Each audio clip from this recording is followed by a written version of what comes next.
আসসালামু আলাইকুম এভরিওয়ান। অবহেলিত ভালোবাসা গল্পের ৩ নম্বর পর্ব। তো চলো বেশি কথা না বলে গল্প শুরু করা যাক। অদিতি চলে যাওয়ার ১ মাস হয়ে গেছে।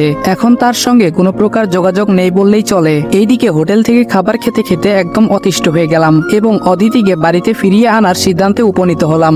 যেই বাবা সেই কাজ। অদিতির বাসার দরজায় কলিং বেল দেওয়া মাত্র অদিতির মা দরজা খুলে দিল। আমি বললাম, কেমন আছেন মা? অদিতির মা মন ভার করে বলল, হ্যাঁ ভালো আছি, ভেতরে আসো। আজ অদিতির মার আচরণে কেমন জানি খারাপ লাগতে শুরু করলো। আগে তো তাদের বাসায় আসলে অনেক আনন্দের সহিত বলতো, বাবা কেমন আছো, ভেতরে আসো, কিন্তু আজকে আগের মতো মত বিনিময় করছে না। কেমন জানি আমার প্রতি মন ভার করে কথা বলল। কিছুক্ষণ নীরব থাকার পর আগ বাড়িয়ে বললাম, মা অদিতি কোথায়? অদিতির মা বলল, ওর রুমেই আছে। এই বলে পাশ কাটিয়ে চলে গেল। শাশুড়ি মার আচরণে বুঝতে পারলাম তারা আমার উপরে বিরক্ত। নিজেই নিজের কাছে কেন জানি ছোট বলে মনে হতে লাগলো। নিজেকে সংযত রেখে অদিতির রুমে গিয়ে লক্ষ্য করলাম আরোহী আর অদিতি ফোনে কি যেন দেখছে। দরজার কাছে গিয়ে বললাম, আপনারা কেমন আছেন? আমার কথা শুনে অদিতি আমার দিকে এক পলক তাকিয়ে আবার ফোন ঘাঁটতে ব্যস্ত হয়ে পড়লো। তার পাশ থেকে আরোহী আমার প্রশ্নের জবাব দিল, হ্যাঁ ভাইয়া আমরা সবাই ভালো আছি, আপনি ভালো আছেন? আমি বললাম, হ্যাঁ আমিও ভালো আছি। এই বলে তাদের রুমে প্রবেশ করলাম এবং সোফায় গিয়ে বসলাম। এর মধ্যে হঠাৎ অদিতি আমাকে উদ্দেশ্য করে বলে উঠল, এই আপনাকে রুমে প্রবেশ করার পারমিশন কে দিয়েছে? আরোহী অবাক হয়ে বলল, আপু তোমার কি মাথা খারাপ হয়েছে? ভাইয়া আমাদের রুমে আসবে, তার আবার অনুমতি লাগবে নাকি? অদিতির কথা শুনে নিজের আত্মসম্মানে কেমন জানি আঘাত করলো। তারপর মুখে একটা মিথ্যা হাসি এনে আরোহীকে বললাম, আরোহী তুমি কথাটাকে সিরিয়াসলি নিচ্ছ কেন? তোমার আপু তো আমার সঙ্গে ফান করছে। অদিতি বলল, সরি আমি আপনার সঙ্গে কোনো ফান করছি না। আর হ্যাঁ আপনি প্লিজ আমাদের এখান থেকে চলে যান। আরোহীর সামনে অদিতি আমাকে ছোট করে কথা বলছে, তা শুনে নিজের আত্মসম্মানে খুব লাগছিল। এই দেখে আরোহীকে বললাম, আরোহী তুমি যদি কিছু মনে না করো তাহলে তোমার আপুর সঙ্গে আমার পার্সোনাল কিছু কথা ছিল। আরোহী বলল, হ্যাঁ অবশ্যই, আপনারা কথা বলেন, আমি যাচ্ছি। আরোহী এই বলে চলে যাচ্ছিল দেখে অদিতি বলল, আরোহী কোথাও যাবে না, আরোহী তুই এখানে বস। আরোহী বলল, আপু দুষ্টামি করো না তো, ভাইয়া আপনি কথা বলেন, আমি বরং যাই। আরোহী এই বলে রুম ত্যাগ করলো। এই সুযোগে যেই অদিতির সঙ্গে কথা বলতে যাব অমনি অদিতি আমাকে পাশ কাটিয়ে চলে যেতে ধরলো। তার হাত ধরে বললাম, অদিতি প্লিজ অনেক হয়েছে, এবার তো আমার সঙ্গে বাসায় চলো। অদিতি রেগে বলল, হাত ছাড়েন বলছি। আমি অনুরোধ করে বললাম, অদিতি তোমাকে ছাড়া সত্যি আমার চলতে খুব কষ্ট হচ্ছে, সবকিছু ভুলে গিয়ে আমার বাসায় ফিরে আসো প্লিজ। অদিতি আমার হাত ছাড়িয়ে নিয়ে বলল, আপনার বাসা থেকে যখন বের হয়ে আসছি তো আর ফিরছি না। সবচেয়ে বড় কথা হচ্ছে আমি কোনো চরিত্রহীন স্বামীর সঙ্গে একই ছাদের নিচে থাকতে পারবো না। আমি বললাম, আজ হোক কাল হোক তোমাকে তো আমার বাসায় ফিরতেই হবে, কেন শুধু শুধু বনিতা করছো এবং আমাকে কষ্টও দিচ্ছ? অদিতি বলল, সরি ভুল ভাবছেন, আমি আর আপনার বাসায় ফিরছি না। এই বলে পাশ কাটিয়ে ড্রয়িং রুমে চলে আসলো। তারপর অদিতিকে অনেকভাবে বোঝানোর চেষ্টা করলাম। সে আমার কথায় ভ্রুক্ষেপ না দিয়ে উল্টো চিৎকার মেরে বলতে লাগলো, আপনি আমাকে এইভাবে বিরক্ত করছেন কেন? বলছি না আমি আপনার বাসায় যাব না, তারপরও কেন এত কথা বলে আমাকে বিরক্ত করছেন? অদিতি চিৎকার মেরে বলাতে অদিতির মা বোন সবাই ড্রয়িং রুমে এসে বলতে লাগলো, কিরে চিৎকার চেঁচামেচি করছিস কেন? অদিতি রেগে তার মাকে বলল, মা উনি কিন্তু আমাকে রীতিমতো বিরক্ত করছে, ওনাকে চলে যেতে বলো। অদিতির মা এক প্রকার রাগ নিয়েই আমার উদ্দেশ্য করে বলল, এই যে বাবা তুমি আমার মেয়েকে বিয়ে করে কি একেবারে কিনে ফেলেছো? তার মতের কি কোনো দাম নেই? ও যখন বলছে যাবে না তো যাবে না, এতে জোর করার কি আছে? আমি নিশ্চুপ। অদিতি রেগে বলল, মা এবার ওকে এখান থেকে চলে যেতে বলো, অশান্তি ভালো লাগছে না। অদিতির মা দরজার দিকে হাত ইশারা করে বলল, কিছু মনে না করলে বাবা এবার তুমি আসতে পারো। তাদের এসব কথা শুনে অপমান আর লজ্জায় চোখের কোণে জল চলে আসলো। চোখের কোণের জল মুছে মাথা নিচু করে বাসা থেকে বের হয়ে আসলাম। কিছু দূর আসতেই আরোহী দৌড়ে এসে বলল, ভাইয়া দাঁড়ান। শান্ত সুরে বললাম, কিছু বলবা? আরোহী জিজ্ঞাসা করে বলল, ভাইয়া আপনি মনে হয় আপু আর মার কথাতে অনেক কষ্ট পেয়েছেন। নিজেকে যথেষ্ট সংযত রেখে বললাম, দূর পাগলি মেয়ে, আমি কেন তাদের কথায় কষ্ট পাবো? তোমার মা তো ঠিকই বলেছে, অদিতিকে বিয়ে করে তো একেবারে কিনে নেয়নি, তার মতের মূল্য আমার কাছে অবশ্যই আছে এবং তাকে তার মতো আমি রাখবো, তুমি নিশ্চিত থাকতে পারো। আরোহী বলল, আপু আর মা যখন আপনাকে কথাগুলো বলেছিল তখন আমার দৃষ্টি কিন্তু আপনার দিকেই ছিল, আমি স্পষ্ট দেখেছি আপনার চোখের কোণে জল এসে ভিড় করছিল, আর আপনি আমাদেরকে সেটা বুঝতে না দিয়ে জলগুলো দ্রুত আড়াল করে ফেলেছেন। আরোহীর কথাতে বড়সড় একটা ধাক্কা খেলাম। তার মানে আরোহী আমার দিকে ভালোই ফোকাস রেখেছিল।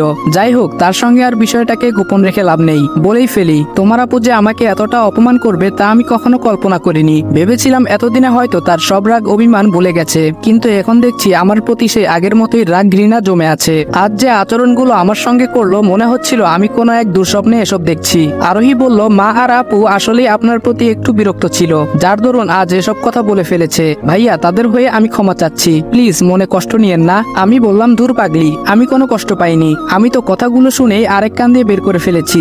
আর হ্যাঁ তোমার আপুকে গিয়ে বইলো তাকে আর কোনোদিন বিরক্ত করতে আসবো না, তার মতো সে থাকতে পারবে। আরোহী কিছুটা আঁচ করতে পেরে বলল, তার মানে ভাইয়া আপনি মনে এখনো কষ্টটা চেপে রেখেছেন তাই না? আমি নিশ্চুপ। আরোহী বলল, ভাইয়া আমি আপনার মনের অবস্থাটা বুঝতে পারছি, তবুও মা আর আপুর পক্ষ থেকে ক্ষমা চাচ্ছি, প্লিজ আপনি মনে কোনো কষ্ট নিয়েন না। আরোহীর কথা এড়িয়ে গিয়ে বললাম, তুমি বরং বাসায় চলে যাও, তোমার আপু এমনিতেই আমাকে চরিত্রহীন ভাবে, তুমি এখন আমার সঙ্গে কথা বলছো, তোমার আপু দেখলে নিশ্চয়ই অন্য কিছু ভাববে, বাসায় চলে যাও প্লিজ। আরোহী মাথা নিচু করে বলল, জি আচ্ছা। আমি বললাম, আর হ্যাঁ তোমার আপুকে গিয়ে বইলো তাকে আর কখনো নিতে আসবো না, তার ইচ্ছে হলে সে যেতে পারে, তার জন্য আজীবনের জন্য দরজা খোলাই থাকবে। এই বলে ওখান থেকে চলে আসলাম। রাস্তায় আনমনে হাঁটছি, অদিতি আর অদিতির মার বলা কথাগুলো কানে বারবার বাজছিল। তারা আমাকে যেন আজ মানুষই মনে করলো না, শেষে কিনা তাদের বাসা থেকে আমাকে বের হয়ে যেতে বলল। আমার জন্য অদিতির মনে হয়তো ভালোবাসা কিংবা অনুভূতি বেঁচে নেই, যদি একটুও ভালোবাসা বেঁচে থাকতো তাহলে আমার সঙ্গে এরকম দুর্ব্যবহার করে বাসা থেকে বের হয়ে যেতে বলতো না। আজকের অপমানের কথা আমার জীবনের পাতায় স্পষ্ট লেখা থাকবে, চাইলেও সেটা আর মুছতে পারবো না। অদিতি যেহেতু আমার কাছে থাকতে চায় না, তাহলে আমি কেন নির্লজ্জের মতো তার পিছনে ছুটবো? দরকার পড়লে তার জীবন থেকে নিজেকেই সরিয়ে ফেলবো, তবুও নিজের আত্মসম্মান নিয়ে একাকিত্বই থাকবো। এসব ভেবে রাস্তায় আনমনে হেঁটে যাচ্ছি। আচমকাই এক মাতাল এসে আমাকে ধাক্কা মেরে বলল, এই যে ভদ্রলোক, চোখ কি মাথার পেছনে রেখেছেন? ধাক্কা দিলেন কেন? মাতালটির কথায় বড়সড় একটা ধাক্কা খেলাম। মাতালটির বয়স বেশি একটা হবে না, 20 থেকে 23 এরকম হবে। আমি বললাম, আরে ভাই ধাক্কা দিলেন আপনি, আর দোষ দিচ্ছেন আমাকে? ছেলেটি বলল, আচ্ছা ঠিক আছে, তোকে মাফ করে দিলাম, এখন সামনে থেকে সরে দাঁড়া। মাতালের মাতলামি দেখে নিজের রাগকে আর সংযত রাখতে পারলাম না, দিলাম একটা কানের নিচে ধম করে। এমনিতেই আজ মন মেজাজ খারাপ, তার উপর এই মাতাল পাগলামি শুরু করেছে। আরো কয়েকটা মারতে যাব, তখনই মাতালটা আমার পা জড়িয়ে ধরে বলল, ভাই আমাকে মাফ করে দেন, আমি রং নাম্বারে এসে মাতলামি শুরু করে ফেলেছি, আমি বুঝতে পারি নাই আপনি মানুষকে এভাবে কেলাতে পারেন। আমি রেগে বললাম, তা না হয় বুঝলাম, কিন্তু মদ খেয়ে রাস্তাঘাটে মাতলামি করছিস কেন? আর তোর নাম কি? ছেলেটি শান্ত সুরে বলল, আমি রবিন, ছাড়া লাইফ কাটাচ্ছি, যেখানে কষ্টের গল্প ছাড়া অন্য কোনো গল্প নেই, তাই তো নিজের কষ্টগুলোকে লুকানোর জন্য এই মদের প্রয়োজন আমার। আমি বললাম, কষ্টের সঙ্গে মদের সম্পর্ক কি? রবিন বলল, ভাই আপনাকে দেখে তো হাস্যোজ্জ্বল মানুষ বলেই মনে হয়, কষ্ট কি জিনিস সেটা আপনি বুঝবেন না, যারা কষ্টের সাগরে ডুব দিয়েছে তারাই এই মদকে বেছে নিয়েছে। আমি কৌতূহল বশত জিজ্ঞেস করে উঠলাম, আচ্ছা মদ খেলে কি নিজের কষ্টগুলোকে ভুলে থাকা যায়? রবিন বলল, হ্যাঁ ভুলে থাকা যায়, কিন্তু আপনি এসব বলছেন কেন? আমি উদাসীন হয়ে বললাম, নিজের কষ্টগুলোকে ভুলে থাকার জন্য কিছু তো একটা উপায় অবশ্যই খুঁজতে হতো।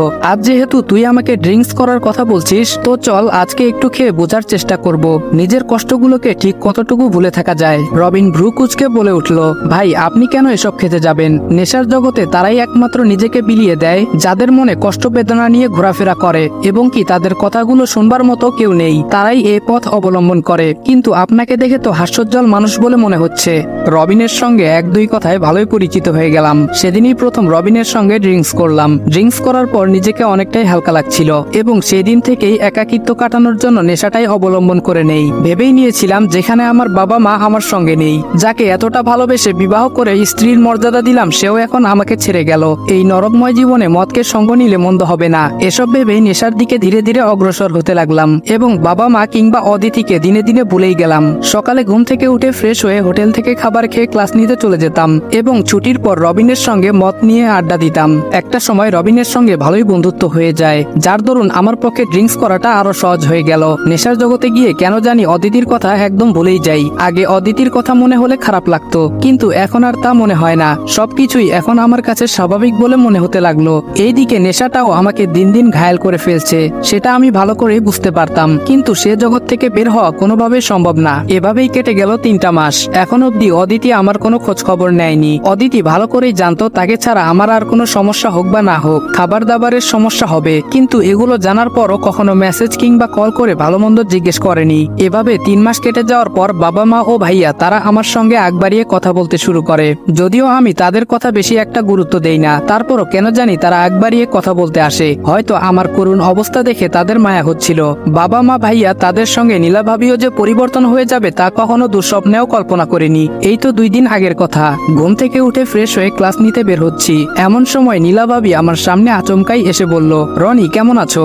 আমি কোনো কথা না বলে পাশ কাটিয়ে চলে যেতে ধরবো, তার আগেই নীলা ভাবির সামনে দাঁড়িয়ে বলল, আমি যা করেছি তার হয়তো ক্ষমা হয় না, কিন্তু এসব করার পেছনে আমার রাগ জিতটাই কাল হয়ে দাঁড়িয়েছিল। তখন তোমার সঙ্গে প্রতিশোধ নিতে পেরে নিজেকে হালকা লাগছিল, কিন্তু কিছুদিন যাবার পর তোমার এই দুর্দশা দেখে নিজেকে অনেক অপরাধী বলে মনে হতে লাগলো। তোমাকে দেখলেই কেন জানি নিজেই নিজেকে ধিক্কার দিতে ইচ্ছে করে। আমার আমার জন্য তোমার জীবনটা আজ সত্যি নরকে রূপান্তরিত হলো। আর সবচেয়ে বড় পাপ যেটা করেছি তোমার আর অদিতির মাঝে ফাটল ধরিয়ে, এটা হয়তো আমার জীবনের বড় পাপ ছিল। তাই আমি সিদ্ধান্ত নিয়েছি অদিতিকে সত্যিটা বলে তোমার কাছে আবার তাকে ফিরিয়ে আনবো। আমি নিশ্চুপ। নীলা ভাবি বলল, আমার জন্য যেহেতু তোমার সংসারটা ভেঙেছে, তো আমি নিজে গিয়ে অদিতিকে সত্যিটা বলে আবার তাকে ফিরিয়ে আনবো। তবুও নেশা করে নিজেকে এভাবে তিলে তিলে শেষ করো না। নীলা ভাবির কথা শুনে পাগলের মতো হেসে বললাম, আমার এমন অবস্থায় আপনি তো বেশি খুশি হবার কথা, কিন্তু আপনি খুশি না হয়ে আপসেট হচ্ছেন কেন? আর কি যেন বললেন, অদিতিকে আমার জীবনে আবার ফিরিয়ে দিবেন। অনেক হাসালেন আমাকে। নীলা ভাবি চোখের পানি মুছে বলল, আমি সিরিয়াসলি বলছি। আমি বললাম, আপনার কি ধারণা অদিতি আবার ফিরে আসলে আমি আগের মতো হয়ে যাব? সেটা আপনার ভুল ধারণা। আমি আমার এই একলা জীবন নিয়েই বিন্দাস আছি, এখানে আর কাউকে লাগবে না। অদিতিকে ফিরিয়ে আনার চেষ্টা ভুলেও করবেন না। অদিতিকেও আমার বেশ ভালো করেই চেনা হয়ে গেছে। আপনিও আমার সঙ্গে কথা বলতে আসবেন না। কথাগুলো শেষ করে ক্লাস নিতে চলে আসলাম। অপরদিকে নীলা ভাবি তার কৃতকর্মের জন্য নিজেই নিজের কাছে অনুতপ্ত হচ্ছে। এটাই স্বাভাবিক। একটা মানুষের যতই রাগজিৎ কাজ করুক না কেন, তার বিপক্ষকে যখন আঘাত করতে পারবে তখন তার মনে আচমকাই অনুতপ্ত অনুশোচনা কাজ করবে। এটাই স্বাভাবিক। সেদিক থেকে নীলারও একই অবস্থা। প্রথমে তার রাগজিৎ মিটাতে রনিকে মিথ্যা অপবাদ দিয়ে তার আনন্দময় জীবনটাকে নরক বানিয়ে ফেললো। কিছুদিন যাবার পর যখন লক্ষ্য করলো তার জীবনটা সত্যি নরকে রূপান্তরিত হয়েছে, ঠিক তখনই নীলার অনুশোচনা হতে লাগলো। অপরদিকে আরোহী বলল, আপু তোমার কি ভাইয়ার কথা একটুও মনে পড়ে না? অদিতি রেগে বলল, ওই চরিত্রহীনের কথা আমাকে বলতে আসিস না। ওকে আমি মন থেকেই ঘৃণা করি, আর সারা জীবন তাই করে যাব। আরোহী বলল, আপু মাঝে মধ্যে চোখের দেখাও কিন্তু ভুল হয়। আর ওইদিকে ভাইয়াও মনে হয় তোমাকে ছাড়া কষ্টে আছে। তুমি অতীতে যা কিছু হয়েছে সব ভুলে গিয়ে ভাইয়াকে মেনে নাও এবং সুখের সংসার করো। অদিতি একরাশ ঘৃণা নিয়ে বলল, সুখের সংসার, তাও আবার ওই চরিত্রহীনটার সঙ্গে? সম্ভব না। আর ও কষ্টে থাকুক বা না থাকুক সে কথা আমাকে বলবি না। ওকে আমি আজীবনই ঘৃণা করে যাব। আরোহী বলল, আপু কাউকে এতটা ঘৃণা করা ঠিক না। হয়তো এই ঘৃণা করার জন্য তোমাকে একদিন আফসোস করতে হবে। অদিতি রেগে বলল, অনেক বলে ফেলেছিস, এবার আমার সামনে থেকে দূর হ বলছি। আরোহী কান্না করে বলল, আপু তুমি আগের মতন আর নেই। এখন কেমন যেন খিটখিটে মেজাজের হয়ে গেছো। অদিতি তার বোনের কথাই ভাবছে, সে কি সত্যি আগের থেকে পরিবর্তন হয়েছে? সেটা হয়তো তার চরিত্রহীন স্বামীর জন্যই তাকে এমন হতে হয়েছে। অদিতি এসব ভাবতেই হঠাৎ কলিং বেলের আওয়াজ শুনে দরজা খুলে বলল, কে? এর মধ্যে সামনে নীলাকে দাঁড়িয়ে থাকতে দেখে অদিতি অনেকটাই আনন্দ সহিত বলে উঠল, ভাবি কেমন আছেন? এতদিন পর হঠাৎ আমাদের বাসায়। নীলা ভাবি বলল, ভেতরে আসতে বলবে না?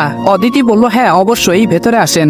অদিতি খুশি হয়ে বলল, ভাবি আপনি হঠাৎ আমাদের বাসায়? আমি তো বিশ্বাস করতেই পারছি না। নীলা ভাবি বলল, আমি আজ একটা সত্য কথা বলতে আসছি, যা শুনলে তোমার চোখ কপালে উঠে যাবে। অদিতি বলল, কি সত্য কথা বলতে চাচ্ছেন? নীলা ভাবি বলল, আগে আমার মাথায় হাত রেখে প্রতিজ্ঞা করো বিষয়টি তুমি আর কাউকে জানাবে না। অদিতি বলল, আচ্ছা ঠিক আছে, কাউকে বলবো না। আপনি বলেন। নীলা বলল, সেদিন যা ঘটেছিল তা সম্পূর্ণই একটা নাটক ছিল। অদিতি বলল, বুঝলাম না, বিষয়টা একটু পরিষ্কার করে বলেন প্লিজ। তারপর নীলা তার কৃতকর্মের সব কথাগুলোই অদিতিকে বলে দেয় এবং পরিশেষে নীলা অদিতির পা জড়িয়ে কান্না করে বলে উঠল, অদিতি কাউকে এটা জানিয়ে দিও না প্লিজ। এই বিষয়টা যদি তোমার ভাইয়া জানে তাহলে আমাকে নিশ্চিত ডিভোর্স দিয়ে দিবে। আমি তোমার পা জড়িয়ে ক্ষমা চাচ্ছি, প্লিজ আমাকে তুমি মাফ করে দাও এবং তোমার মনে যে ভুল ধারণা হয়েছে সেটা মুছে ফেলো। এইদিকে অদিতি নীলার সমস্ত সত্য কথা শুনে বাকরুদ্ধ হয়ে দাঁড়িয়ে পড়ল এবং চোখের কোণে জল এসে নিমিষে ভিড় করলো। এই বুঝি বৃষ্টির মতো ঝরতে শুরু করবে। অদিতি নিজেকে সংযত রাখতে না পেরে কান্না করে বলল, ভাবি এটা আপনি কি করেছেন? আপনি শুধু আপনার প্রতিশোধ নেননি, তার সঙ্গে যে আমার সংসারটাও ভেঙে ফেলেছেন। আপনি হয়তো জানেন না, সেদিনকার ঘটনার পর থেকে আমি ওকে অনেক ঘৃণা অবহেলা করতে শুরু করেছিলাম। পরিশেষে যখন আমাকে ফিরিয়ে নিতে আমাদের বাসায় এসেছিল সেদিনও অনেক অপমান অপদস্থ করে তাড়িয়ে দেই। অদিতির কান্না যেন আজকে বাধাই মানছে না। নীলা অদিতির মনের অবস্থা বুঝতে পেরে বলল, অদিতি তুমি চাইলে আমার নামে নালিশ করে অ্যাকশন নিতে পারো, এতে হয়তো তোমার ভাইয়া আমাকে ডিভোর্সও দিতে পারে। অদিতি কান্না চেপে বলল, আপনি আমার সংসার ভেঙেছেন দেখে আমি আপনার সংসার ভাঙতে পারি না। আপনি নিশ্চিত থাকুন আপনার এই কথা গোপনই থাকবে। নীলা বলল, আর হ্যাঁ, রনির জীবনে তুমি দ্রুত ফিরে এসো, ও যে তিলে তিলে নিজেকে প্রায় শেষ করে দিচ্ছে। নীলা তার কৃতকর্মের কথাগুলো বলে সেখান থেকে চলে গেল। এইদিকে অদিতি তার স্বামীর সঙ্গে মিসবিহেভ করেছে, তার জন্য নিজেই নিজের কাছে অনুতপ্ত হচ্ছে। এখন সত্যটা জানতে পেরে অদিতির আগের রাগ ঘৃণা সেটা নিমিষে বদলে গিয়ে ভালোবাসায় রূপান্তরিত হয়ে গেল। আগের বন্ধ সিমটা অন করে যে ফোন দিতে যাবে এর মধ্যে অদিতির ফোনে কয়েকটা মেসেজ দেখতে পেল। এতদিন অবহেলায় দেখার ইচ্ছে ছিল না, কিন্তু এখন আগ্রহ নিয়ে পড়তে লাগলো। প্রথম মেসেজ, অদিতি প্লিজ বাসায় ফিরে এসো, তোমাকে ছাড়া আমার সত্যি খুব কষ্ট হচ্ছে, রাগ অভিমান না করে চলে এসো। দ্বিতীয় মেসেজ, অদিতি তুমি তো জানোই বাসার কেউ আমার সঙ্গে কথা বলে না, এমনকি খাবার কথা কেউ কেউ ভুলেও জিজ্ঞেস করে না। বাইরে থেকে খাবার খেয়ে থাকতে হয়, বুঝতেই তো পারছো বাইরের খাবার খেতে পারি না, তবুও পরিস্থিতির মোকাবেলা আমাকে করতে হচ্ছে। ফিরে এসো প্লিজ। তৃতীয় মেসেজটি দেখে অদিতি চমকে উঠল। মেসেজটি এমন ছিল, অদিতি, তোমাকে ফিরিয়ে আনতে গিয়ে আমাকে যে এতটা অপমানিত হতে হবে তা আমি কল্পনা করতে পারিনি। নিজের প্রতি খুব আশা ভরসা নিয়ে তোমাকে ফিরিয়ে আনতে গিয়েছিলাম, কিন্তু তুমি যে আমার সঙ্গে বাসায় এরকম সিন ক্রিয়েট করবে তা আমার ধারণারও বাহিরে ছিল। এই অপমানের কথাটি আমার জীবনের পাতায় স্পষ্ট লেখা থাকবে। তোমার জন্য যে ভালোবাসাটা ছিল সেটা আজ নিমিষেই শেষ হয়ে গেল। পরিশেষে একটা কথাই বলবো, তোমার যদি ডিভোর্স লাগে তাহলে আমাকে একটু বললেই হবে, খুব দ্রুত ডিভোর্স পেপার পাঠিয়ে দিব। ভালো থেকো। নির্লজ্জের মতো তোমার পেছনে আর যাব না। আল্লাহ হাফেজ। অদিতি তৃতীয় মেসেজটি পড়ে নিজের চোখের পানি আটকাতে পারল না। অজর ধারায় কান্নায় ভেঙে পড়ল এবং মনে মনে সিদ্ধান্তে উপনীত হলো সে আর নিজ বাসায় থাকবে না, সে এখন তার স্বামীর বাসায় থাকবে। অদিতি সেদিনই তার বাসা ত্যাগ করে স্বামীর বাসায় চলে গেল।